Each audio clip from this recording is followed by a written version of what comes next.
Hello, Kalil. How are you? I am awesome. How are you? Good, good. I want to thank you for agreeing to speak with me today. I know that you are preparing for Mr. Continental, so I thank you very much for just taking out some time of your Oh, no, schedule. And no problem. okay, okay. Tell me a little bit about yourself and where you're from, and what was it like growing up? Well, my real name is Calvin Brownlee. I am originally from St. Louis, Missouri. I live in Los Angeles now. I've been here for the last 12 years, and I moved here with my twin brother. His name is Alvin.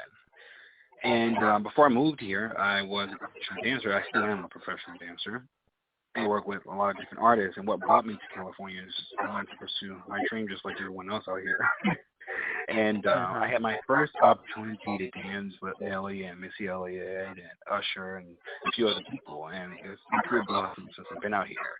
I started basically in pageantry in St. Louis. I always knew that I wanted to do it, and so I met a group of people that were into pageantry down there, and that's how I got started. So that's a little bit about where I came from and why, I came to California. Okay, that's great to hear.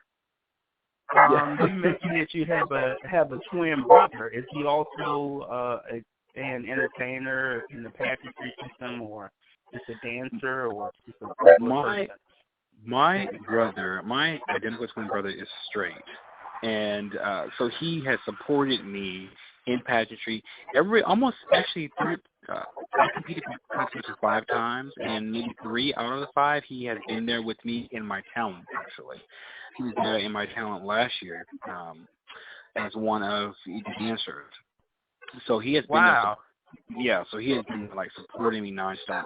Me and my twin brother have a singing group together. We're called Etc. And even before I started pageantry or any of this stuff, we had our singing group, and we're aspired to be national recording artists. And so we're still working on that. And I mean that's our main reason for coming out to LA, not just to be dancers, not to just be in the pageantry scene, but to be national recording artists. Okay. Okay. And can you tell me about the first time you performed in front of an audience and what their reaction was to your performance? Oh gosh. Let's see, I'm 31 now. Are you thinking about when I was young? Like, the very first time were you talking about in pageantry? In the pageantry system. You know what? You can ask both. When you were very young, and then Well, when I was very young, my mom used to keep me and my brother in talent shows and stuff, and just the rush and thrill that you get from being on stage first before even the audience comes in play. That was something that I fell in love with. And then the audience came second, because I'm like, wait a minute, I'm not just entertaining myself and having a good time, but these people are having a good time and they're being entertained with me too. But when it comes to pageantry, I think my very first pageant was a local pageant in St. Louis called Missouri State. And to me, that was like a national pageant. It was a big deal because, the same person who gave me my name, which is my pageant grandmother, Kalil Valentino, she is the founder of the pageant. And after I won that pageant, I was like, you know what? I'm not going to waste any more time doing anything state or local or regional. I want to do something national. And I went on to do Black Universe, which is an extension of the U.S. Survey system. And we had that pageant. I won that in 2006. And then from there, after I won my first try, I was like, wow, I won this first national pageant. These people are going crazy. My talent, I love it. It was just something that felt natural. So I was like, you know what? I need to go to the big leagues. And I set my sights on Continental. And I've been competing for Continental since 2007. And I just finally captured the title last year. And I couldn't be happier that I stayed focused and I stayed driven to get that title, because it has been everything that I'd like to be. Okay. And then how do you prepare to compete in the pageantry system? Well, preparing, everything is us already in the entertainment And honestly, 90% of what the pageantry field is entertaining. You have those elements of being personable where you have to be approachable to people and talk to people, tell them about the system, educate them about the system. I know that I spent a lot of time this year traveling as Mr. Continental, telling people about it, and I spent most of my time in places where people didn't even know about the Continental system, and that was pretty much done on purpose because I wanted to expose more people to it. As far as how I prepare for it, it's just like anything else. I had been lucky to be in the entertainment industry first, so none of this stuff came second nature to me. I don't need to write things down first. I come up with a storyboard. It's kind of like when you're doing a tour. You come up with the storyboard. What you want to do, what you want to wear, what you want it to be about. And when it comes to competing, it's the same thing. You just write everything down, and to me, it was always about what I wanted people to take away.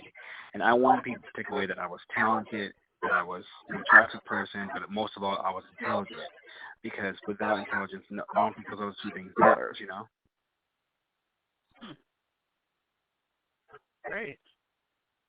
And, do you, I just thought about a question.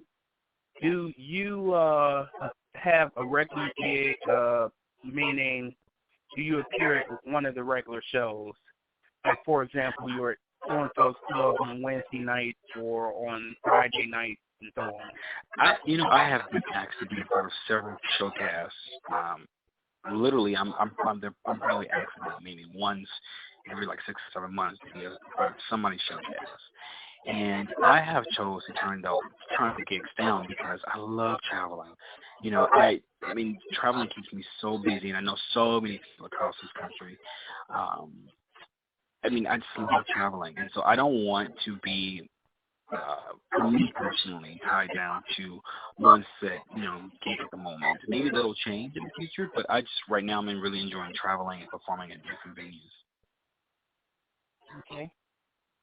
And of course, taking a look at your Facebook page and snooping through. Well, I shouldn't say snooping. I'm looking through something. You were stalking.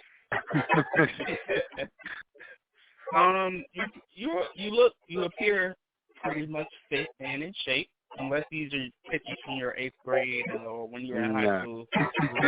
No, they're recent pictures. How do you keep in shape? Well, you know what? It's very important. A lot of people don't understand is that we are entertainers, and our job is to look our best. Our job is to inspire people, and that means whenever we speak, whenever we perform, whenever they're just visually looking at us. And I think that involves being healthy and looking fit. I know for Continental, the real reason why I was so inspired by the Continental system is that every category mattered to me in my everyday life. If you think about it, let's break down the categories. If you think about swimwear, swimwear is fine at the pageant. It's good. You want to see some nice dudes with nice bodies, but also that promotes healthiness, nutrition, because that's what it takes to be fit. When it comes to formal, we all go to formal engagements. So that taught me and it groomed me how to look when I traveled, when I was just speaking as Mr. Continental, or when I was just appearing. As far as talent goes, that's 90% of what this business is, performing. So having an experience and winning Continental prepared me for the road. And interview and Q&A, you have to be, personal with people, and you have to be able to do things like this, an interview, and be able to speak well on behalf of yourself and the system and the gay community, because that's what you're representing. What is the hardest category in the pageant? What is the hardest category you've ever had to, how am I saying this? What is the hardest category? And tell me that about I had to overcome her? Yes. For me, the hardest category that I had to overcome was formal wear. Because my body frame is small. I look a little bit bigger on pictures, because that's what we all do. But my body frame was small, and I never knew what the fit was. I know for a lot of the black systems, they want the fit to be, I'm not going to say tight, but they just want it to be like they want you to be in that form, And for Continental, it was not so much as it being very tight on you or very so suited. It was just, if it looks good on you, if it compliments you, and it fits the way it's supposed to fit, and we're gonna score you correctly. And so I think it was, for me, it was finding that balance of what was appropriate, but something that still looked good on me. And I was always trying to emulate other people because of, oh, hey, so and so won this year with this formal wear, so let me go and try that. I remember one year, I asked my good friend Antoine Steele, who's actually running this year. He had won formal wear at Mr. Continental several years back, and he had a beautiful gray and pink formal wear. And I was like, oh, that formal wear is so beautiful. And he won formal wear with it. And of course, I contacted him afterwards. They said, look, I want you to contact me with your guy. So we did. We made a with this guy, and the guy came up with a creative idea to do this powder blue formal wear. It was amazing. The judges and everybody said it was great, but it just looked a little easier. It was not something that benefited or that was beneficial to me. It didn't highlight me or showcase me. And so the next year I said, you know what, I'm going to think about all the influences that I've had when it comes to this category, and I'm going to look at myself and say, what do I really want to do? So I went and got me a black formal wear traditional one, and I did black and white, and I won for more the next following year because I wasn't trying to follow the waves. I was doing what I wanted to do and what was in my heart. So I think I learned a lot from that category. And now when I go out, I'm fine. I know what to expect. I know the right arm length for the shirt and how the pants supposed to shoe, and when you're doing cufflinks and all that stuff. It just taught me so much. I guess performing in or competing in pageants can be very expensive. Yeah. It's expensive. Without getting into the weeds of saying how much I spent, it can be expensive, and it doesn't have to be. It's all about planning and preparation. If you plan and prepare, anything is doable. I remember my very first year going to Continental was in 2007. Ray Sean Montrese actually won. And Ray Sean Montrese, he's my brother, I love him to death. He told me, it doesn't have to be that expensive, And if you plan and you prepare, I remember spending that year, it was well over like $18,000. And that was by choice. That was because I thought that I had to do that. Because I'm at Continental and I felt like I had to do that. And you don't have to. If you plan and you start early, you can cut a lot of corners. You can save money with flights. You can do all these things. It doesn't have to be as expensive as you think. Okay, and maybe get your best friend and two other friends to dance for you for free. Well, for me, I've always been of the mindset. I was a professional dancer. I've always been of the mindset that I want people who are on the same caliber as me on stage. And anybody that knows me know that I am very picky. I look at it like, hey, you guys are on tour with Janet, but you guys are on tour with Kalil right now. We're on tour with Continental, and we are going on stage together, not as one, but as a unit together, not just me by myself. Because if I put you guys on stage with me, you guys are being judged too. So I was very, very picky about that. But there are so many ways of cutting corners if you start early and you prepare. Okay. Let's take a step back. You mentioned earlier U.S. Today, Continental, and I believe Universe. It was Mr. Black Today, Missouri State, and then Continental. Those were the only three systems that I've ever done, yeah. Okay, so how many titles do you have? Well, I would say I have 3 titles, 2 nationals and 1 state title. I've won a lot of preliminaries, to qualify to but as far as the ones that I would consider titles, I would say 2 nationals and 1 state. Okay, so right I've been now competing for over 10 years, yeah. Okay. So right now you are Mr. Continental 2014. That's right. Okay. Do you plan on defending your title, or how does that work for someone who doesn't know? You're When you talking win about the like, title, you have to defend it, or can you say, well, I'm not going to run this year, but I'm going to be there to give up my crown, or how does that work?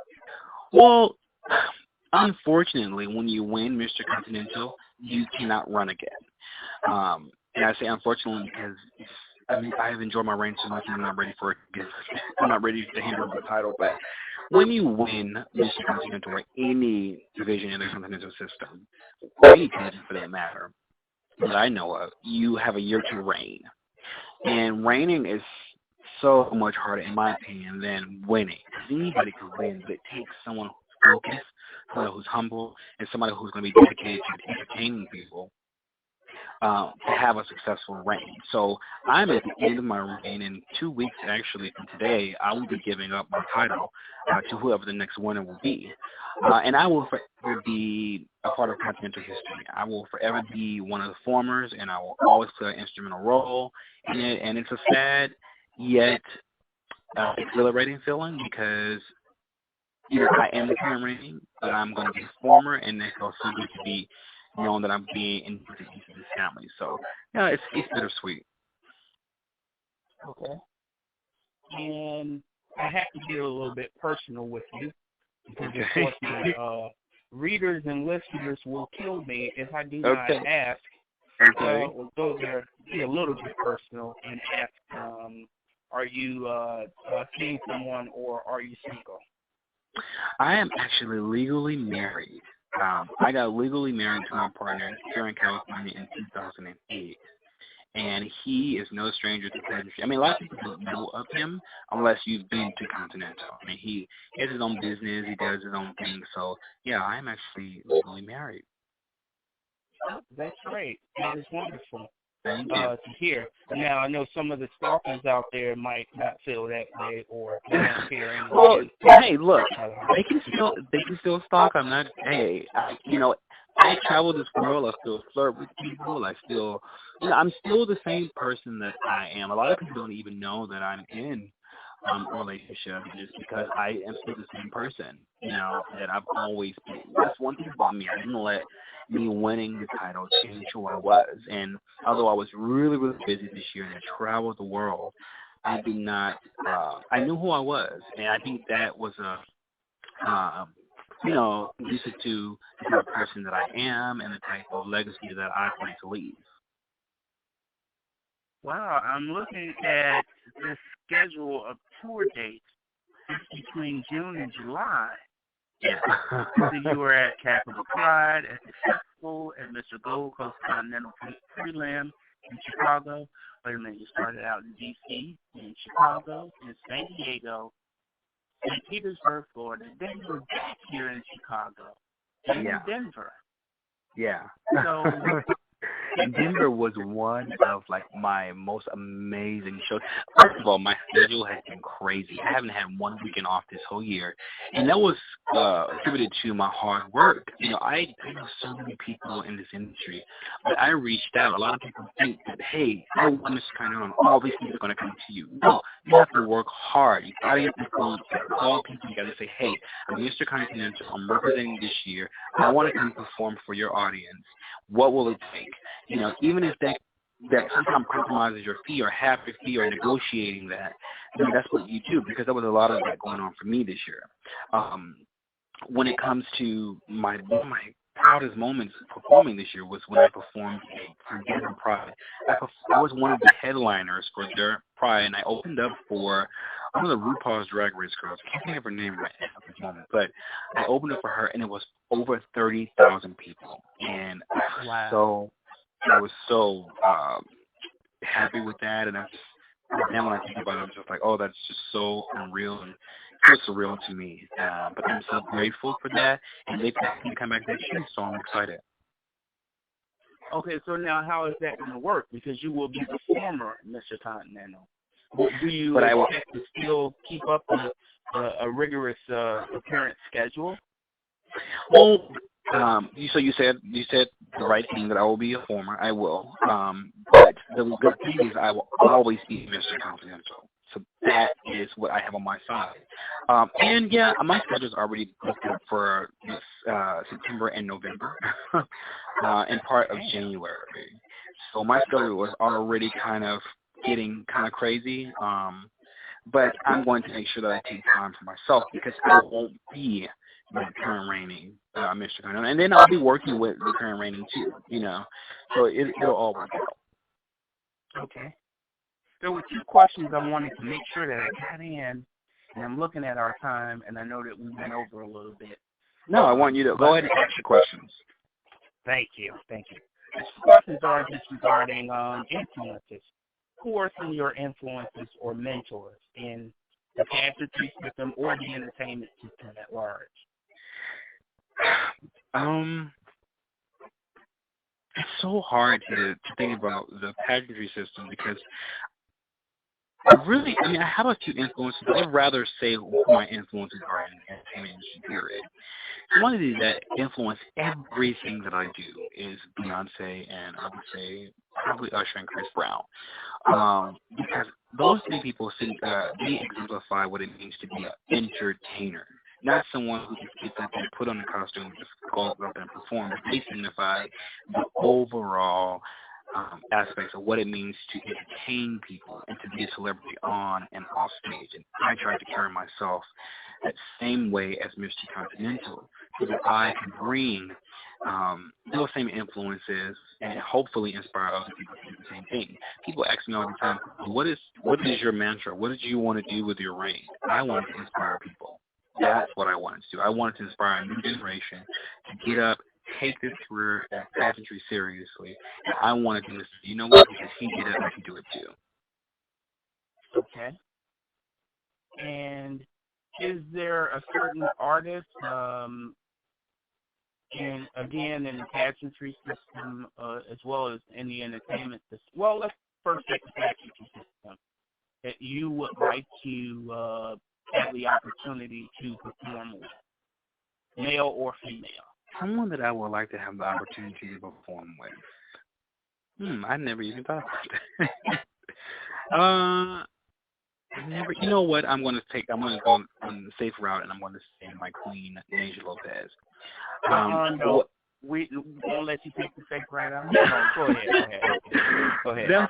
But truthfully, that is my answer because one of the things I really wanted to do, my vision of what I wanted to do,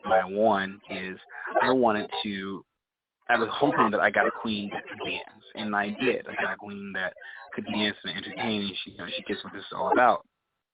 But this year, unfortunately, we didn't get a chance to perform because our schedule, we didn't get to perform together because our schedules were so crazy and so different. And so I wish that moment could have happened and I could get a chance to perform with her, and I'm sure that it will, but it won't be the current reightings anymore. But that won't matter. I get a chance to perform with her.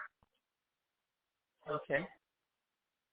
And, as I take a look at some of your photographs, I don't see a lot of the big production numbers with a big number of background dancers and whatnot. Do you prefer to perform solo, or what's on the site isn't really representative? Well, it is representative of me, and it depends on what aspect of my career you're talking about. Now, if I'm competing, I've never competed alone. I've always competed, and people joke with me and say, oh my God, Kalil can bring the whole damn city of Los Angeles, because I always have had at least 8 to 10 dancers, So I've always, what you see on Facebook is just me. Because the moment I became Mr. Continental, I had to reign on my own. And there was a lot of shows that I did take dancers. But what was more importantly is that people were connected to me and they felt this connection to me, and not just to me in these big productions. I wanted them to feel connected to me. So that's what you're seeing there. Now, if you see me compete, it's a whole different story. Okay, that's it. And keep them coming. Come on.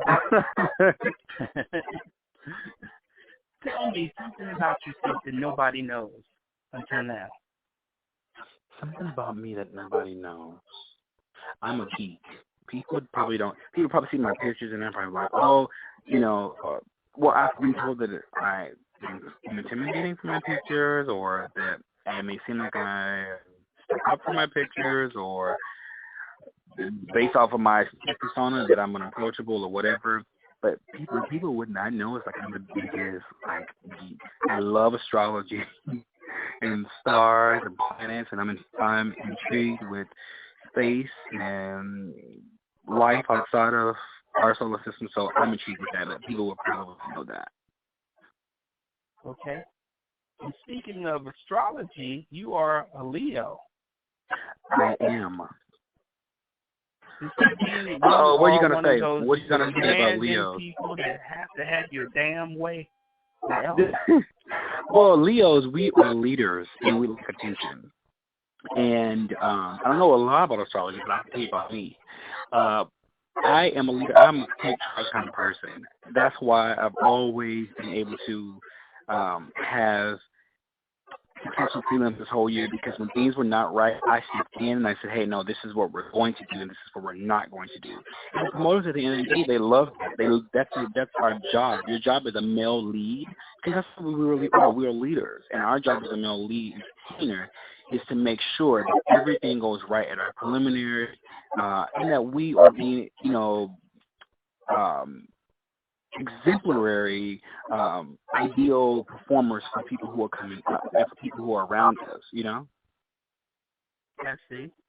And speaking of people that are coming up, what advice would you give to an aspiring male who wanted to be in the entertainment system or wanted to compete in the pageantry system? I keep asking that question as both, as if they're not the same, but they could be the same. Well, no, I are entertainers. Well, and you're absolutely right. They are. Some take it seriously than others. So I think you can differentiate there. But the advice that I would give to somebody is always be yourself. That's what I did the whole year. I mentioned before that I didn't allow this title to change who I was. I stayed myself. And people got a chance to know who I was, and they took a little bit of that with them. Another thing that I would like to say in terms of entertainment is they have these newcomer pageants for new entertainers. And I would encourage the newcomer entertainers to maybe try that pageant once. But then don't be afraid to get in the ring at these national pageants. I think that has been the roadblock that I've met with a lot of people this year, because they're like, well, no, I'm not ready for Continental. I want to do some newcomer pageants. In the day, you have that. You got in the ring with the people, with the veterans, and that's how you learned. And you had more appreciation for this art of male entertainment and female impersonation. You had more value built in there for you, because you got a chance to see what was right, and you know that what you were doing was wrong. So you didn't want to suffer the consequences of being shut out or being read or whatever. So I would encourage people newcomers to not stay in the realm of newcomer, but actually get in the ring with the heavy hitters so that you can progressively learn and learn the right way. Okay, I see. Is there a system that you would like to compete in next, because you can't compete again in Continental? Or in, as of right now, I am taking a break. I don't even know. I can't even begin to think about competing, because this year has took so much of my time. There are so many things I want to do in my life, and it just feels so good to know that I've achieved this dream of Continental. Continental to me is the elite of the elite. So if I did decide to do something else, that would take a lot of thinking on my part to decide what gives me the same energy, the same feeling, the same passion that this system gave me. So as of right now, I'm on a break. I'm going to enjoy myself, and if wherever the wind blows me, that's where I want to go.